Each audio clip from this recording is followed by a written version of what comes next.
បាទ GPN នេះដំបូងខ្ញុំអត់គិតថាលក់ដាច់ឬមិនដាច់ទេព្រោះខ្ញុំតាំងចិត្តថាបើយើងចេញរកស៊ីយើងអាចខាតដែរអញ្ចឹងណាបងប៉ុន្តែឆ្លងកាត់តាមរយៈការ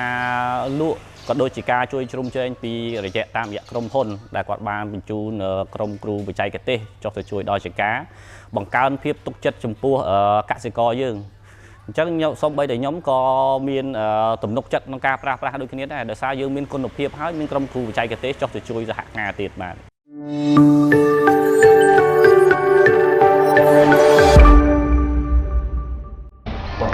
បាទសូមគោរពជំរាបសួរពុកម៉ែបងប្អូនប្រជាកសិករទាំងអស់គ្នាខ្ញុំបាទឈ្មោះអ៊ីសុភារុនជាម្ចាស់ដេប៉ូជីងដែលមានទីតាំងស្ថិតនៅក្នុងភូមិព្រែកកបៅទី2ឃុំព្រែក7ស្រុកសាច់កណ្ដាលខេត្តកណ្ដាលដេប៉ូយើងខ្ញុំមានលក់ជីថ្នាំកសិកម្មគ្រប់ប្រភេទជាពិសេសគឺមានគុតគង់ប្រភេទជីធម្មជាតិ PN ជីទឹកជាមួយនឹងម្សៅកបោសរីរាង្គបាទមូលហេតុដែលជំរុញឲ្យខ្ញុំជ្រើសរើសយកអាជីវកម្មលក់ជីធម្មជាតិ PN នេះជាដំបូងដោយសារខ្ញុំសង្កេតឃើញថាមានកំណើនប្រជាកសិករយើងច្រើនដែលគាត់បានប្រើប្រាស់ជីធម្មជាតិតាមរយៈចការផ្សេងហ្នឹងខ្ញុំបានធ្លាប់ចុះទៅជួបអញ្ចឹងទៅហើយដោយឡែកនៅក្នុងតំបន់ខ្ញុំនេះអត់ទាន់មានគេដាក់លក់ទេខ្ញុំគិតថាវាជាឱកាសមួយដែលយើងអាចដូចផ្ដើមនឹងចាប់ផ្ដើមឱកាសរកស៊ីនេះមុនគេណាមួយ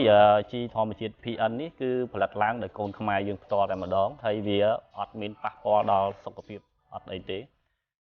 តម្លៃវាក៏ធូរថ្លៃបើប្រៀបធៀបទៅនឹងជីធម្មជាតិនិងជីគីមីមួយចំនួនទៀតដែរហើយខ្ញុំបានចុះទៅធ្វើការងារច្រើនទៅតាមបណ្ដាខេត្តហើយខ្ញុំបានចុះទៅលេងតាមរយៈចការមិត្តភ័ក្តិរបស់ខ្ញុំហើយខ្ញុំបានឃើញសង្កេតឃើញថាពួកគាត់ហ្នឹងគឺប្រើប្រាស់ជីធម្មជាតិ PN នេះច្រើនតែម្ដងបាទដល់ពេលអញ្ចឹងហើយធ្វើឲ្យខ្ញុំហ្នឹងមានចំណាប់អារម្មណ៍ចង់សិក្សាបន្ថែមទៀតពីជីនេះដោយសារដូចខ្ញុំបញ្ជាក់មិញហ្នឹងអញ្ចឹងគឺនៅខាងតំបន់ខ្ញុំអត់ទាន់មានគេចែកចាយនៅឡើយទេអញ្ចឹងខ្ញុំចង់ចាប់យកឱកាសនេះដើម្បីធ្វើវាបានមុនគេនៅក្នុងតំបន់ខ្ញុំបាទខាងដេប៉ូខ្ញុំចាប់ផ្ដើមបើកដំណើរការនៅក្នុងថ្ងៃទី22ខែ12ឆ្នាំ2022នេះបើគិតមកដល់ពេលបច្ចុប្បន្ននេះប្រហែលជា2ខែជាងហើយបាទ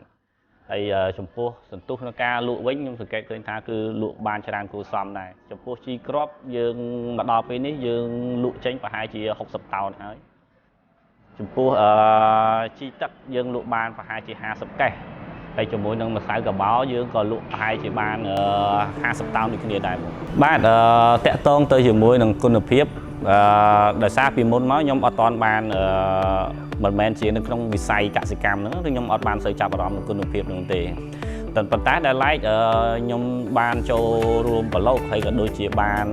ឆ្លងកាត់ជាមួយនឹងប្រជាកសិករទៅដែលគាត់បានយកទៅប្រើប្រាស់ឃើញថា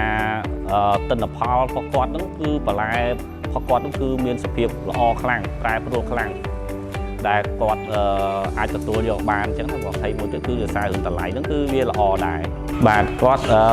បានប្រាប់មកខាងខ្ញុំវិញថាជីនេះពិតជាមានគុណភាពល្អមែនដែលអាចយកទៅប្រើប្រាស់បានលើគ្រប់ដំណាំទាំងអស់ជាពិសេសគឺបន្លែជាមួយជីទឹកយើងតែម្ដងបាទ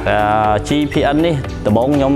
អត់គិតថាលក់ដាច់ឬមិនដាច់ទេព្រោះខ្ញុំតាំងចិត្តថាបើយើងចេញរកស៊ីយើងអាចខាតដែរអញ្ចឹងណាបងប៉ុន្តែឆ្លងកាត់តាមរយៈការលក់ក៏ដូចជាការជួយជ្រោមជ្រែងពីរយៈតាមរយៈក្រុមហ៊ុនដែលគាត់បានបញ្ជូនក្រុមគ្រូបច្ចេកទេសចុះទៅជួយដល់ជាការបង្កើនភាពទុកចិត្តចំពោះកសិករយើងអញ្ចឹងខ្ញុំសូម្បីតែខ្ញុំក៏មានទំនុកចិត្តក្នុងការប្រាស្រ័យដូចគ្នាដែរដោយសារយើងមានគុណភាពហើយមានក្រុមគ្រូបច្ចេកទេសចុះទៅជួយសហការទៀតបាទចំណុចនេះគឺអាចជំរុញជីយើងឲ្យដើរទៅមុខបានច្រើនបាទចំពោះខ្ញុំពិតជាមានមោទនភាពមែនទែនសម្រាប់ប្រទេសកម្ពុជាយើងដែលកូនខ្មែរយើងគាត់អាចបង្កើតជីកសិកម្មជីធម្មជាតិនេះដោយខ្លួនឯងសម្រាប់ផ្គត់ផ្គង់ក្នុងទីផ្សារក្នុងស្រុកដែលជាពិសេសនោះគឺមានតម្លៃធូរថ្លៃមែនទែនដែលអាចឲ្យកសិករយើងមានលទ្ធភាពយកទៅប្រើប្រាស់បានគ្រប់គ្នាបាទខ្ញុំក៏សង្ឃឹមដែរថាថ្ងៃក្រោយទៅក្រុមហ៊ុនអាចនឹងបន្តការផលិតនិងនាំចេញជីធម្មជាតិរបស់យើងទៅស្រុកក្រៅបានទៀតវាជាមោទនភាពមួយសម្រាប់យើងកូនខ្មែរទាំងអស់គ្នាដែរបាទជីធម្មជាតិ PN របស់យើងនេះគឺបើតាមខ្ញុំមើលទៅគឺ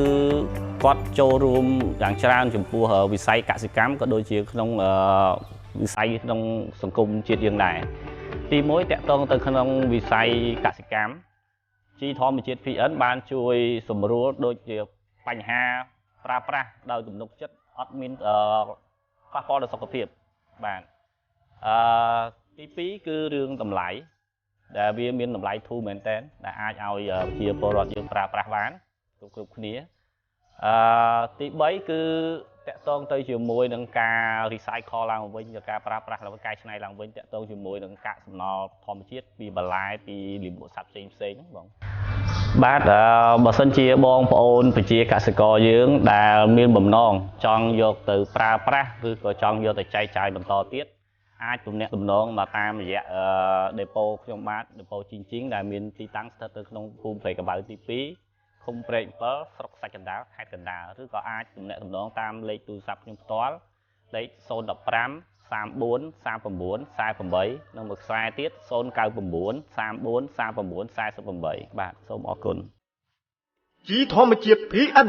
បង្កើតពីធម្មជាតិដើម្បីរក្សាធម្មជាតិ